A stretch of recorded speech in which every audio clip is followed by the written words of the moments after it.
C'était la meilleure équipe d'Europe. Mais aujourd'hui, ce géant italien est au fond du gouffre. Alors, qu'est-ce qui est arrivé au Milan AC ?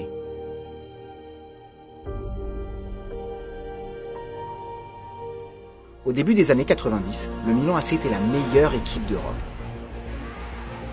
Marco Van Basten, Frank Rijkaard, Ruud Gullit, les immortels d'Arrigo Sacchi ont marqué l'histoire. Le club a remporté 3 Ligues des Champions durant cette période, mais le début des années 2000 fut presque aussi beau. En 2003 et 2007, entraîné par Carlo Ancelotti, l'équipe remporte 2 autres Ligues des Champions.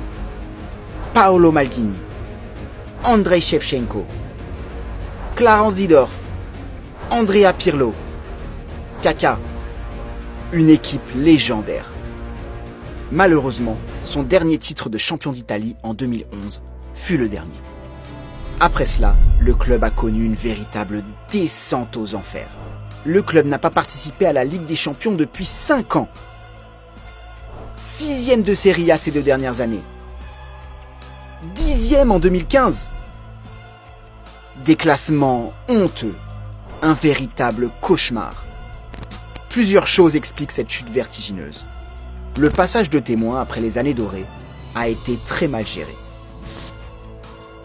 Alors que le club était encore au sommet en 2011, Silvio Berlusconi a totalement changé sa philosophie.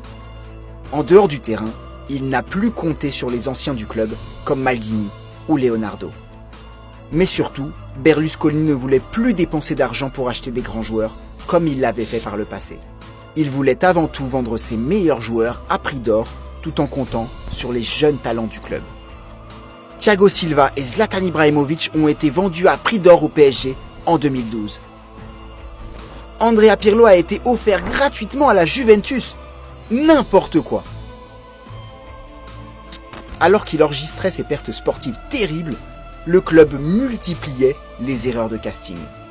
Robinho, 18 millions d'euros. El Shaarawy, 15 millions d'euros. Alessandro Matri, 11 millions d'euros.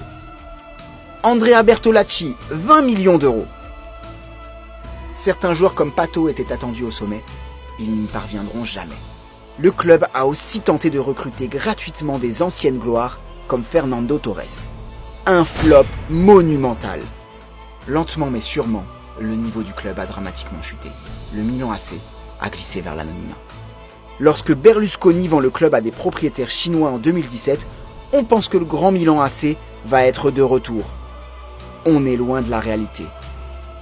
De nouvelles erreurs de casting, comme Leonardo Bonucci, Kalinic ou André Silva, ont plombé les Rossoneri. Le club est désormais possédé par des propriétaires américains, le fonds Elliott, dont les objectifs ne sont pas des plus clairs. Mais sur le terrain, l'équipe retrouve peu à peu de sa superbe. Grâce à Leonardo, le directeur sportif, et grâce au retour de Maldini, le recrutement lors de l'hiver 2018 a été très réussi. Le prodige brésilien Lucas Paqueta au milieu du terrain et le monstre Christophe Piątek en attaque, 10 buts en 13 matchs, donnent fière allure à une équipe prometteuse avec quelques beaux talents nationaux comme Donnarumma, Romagnoli ou encore Caldara. Une équipe qui pourrait enfin retrouver la Champions League l'an prochain. Le grand Milan AC est loin d'être de retour.